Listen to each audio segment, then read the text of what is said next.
Hello, Calc 2 class.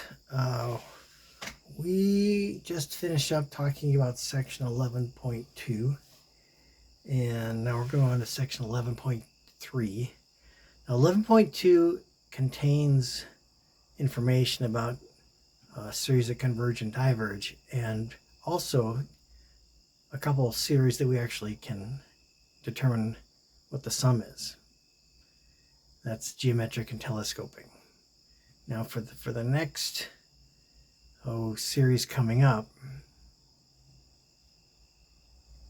including through 11.7, we won't be able to find the sum of the series. We're able to do some after this section, but that's not going to be the focus of the problems we're doing. The focus of the problems we're going to be doing is, does this converge? And there's different ways to determine a series is convergent, even if you can't add it up. So let's talk about the need for having any more tools to work with to determine if a series converges or diverges.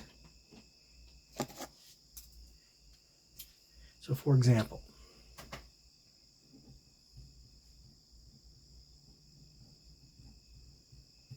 let's say you want to do a very simple looking series, say n equal 1 to infinity of 1 over n. So that's a 1 plus a half plus a third plus a fourth.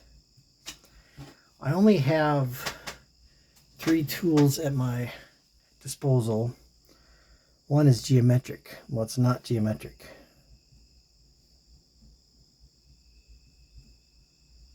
Okay, it doesn't look like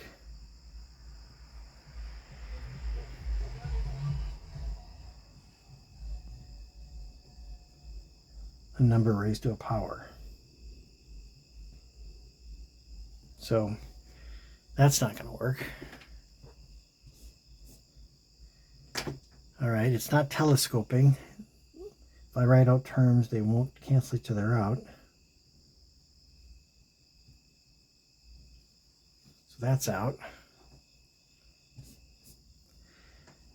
If I try to use the nth term test for divergence, your nth term is the one you see, 1 over n. And as n goes to infinity, that goes to 0. Because it's 0, we can conclude nothing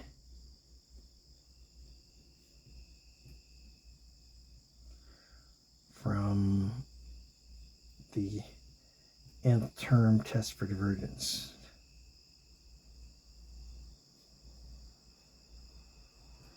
If it didn't go to 0, then we could conclude it diverges. But if it does go to 0, it doesn't tell you anything. So that means, and those are the only tests we know, that means we need a new test.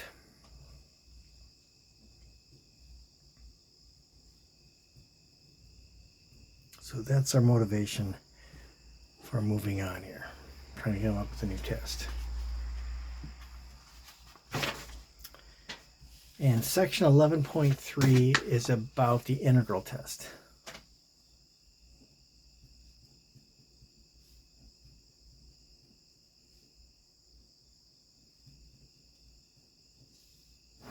All right, so that's just a theorem. And this is what the theorem says.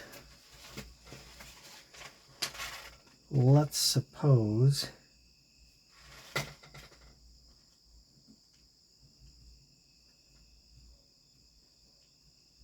you've got a positive term series, which I'm going to call sum of a sub n.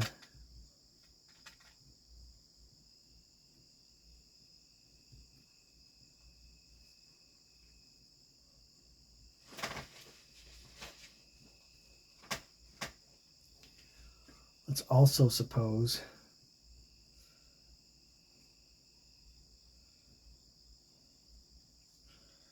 that f of x is a positive continuous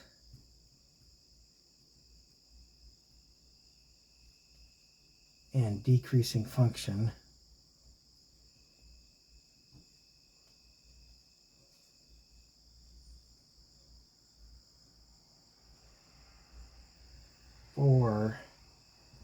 x greater than or equal to 1.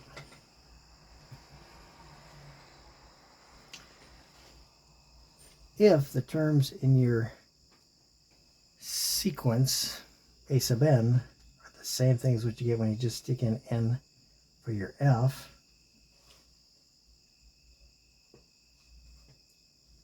well then the series of a sub n converges if and only if the integral for your function converges.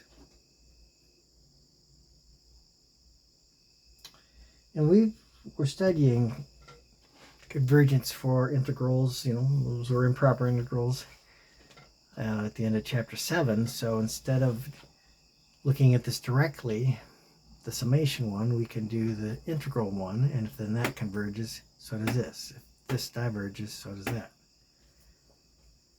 Okay, and what we're going to do is I'm going to take a look at why that's true. So a lot of these theorems for convergence theorems, I'm not going to prove them, but the ones that are pretty intuitive, I am going to prove. You're not responsible for those proofs, but kind of shows you how it works, and it's worth looking at, I think. All right, so let's start by taking a look at our curve y equals f of x.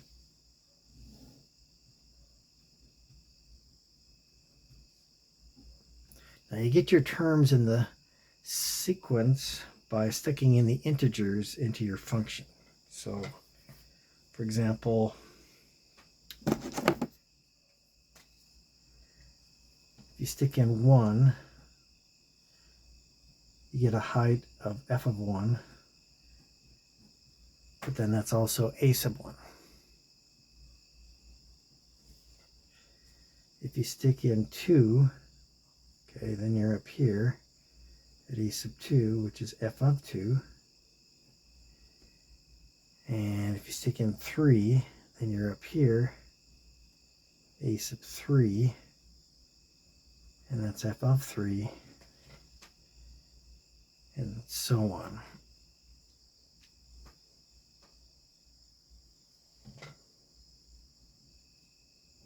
And I'm going to stop when I get to the nth one.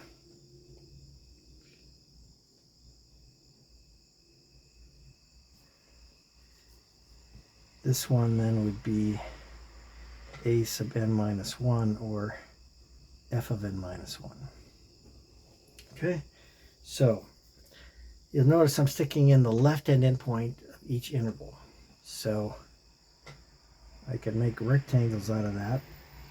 This is what we called the left-hand rectangles back when we were doing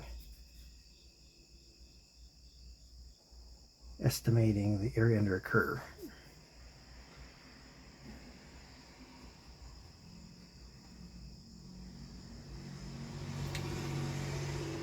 The left-hand one is here,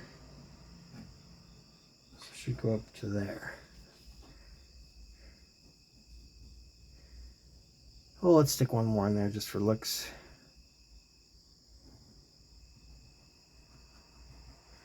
Okay, now the rectangles are above the curve, so the area of the rectangles is greater than or equal to the area under the curve.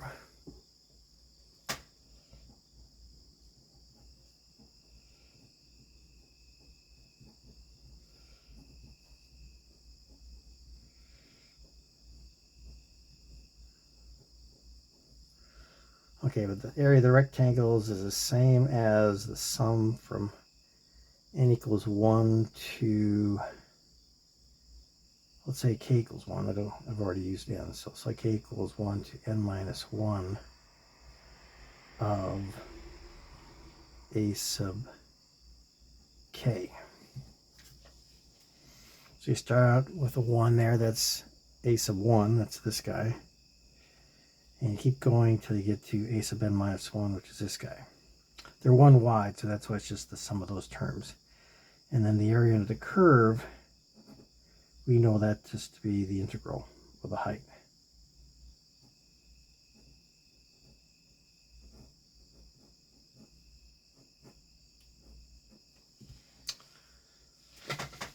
Okay.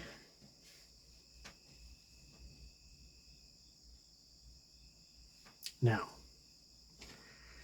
let's suppose that the integral diverges.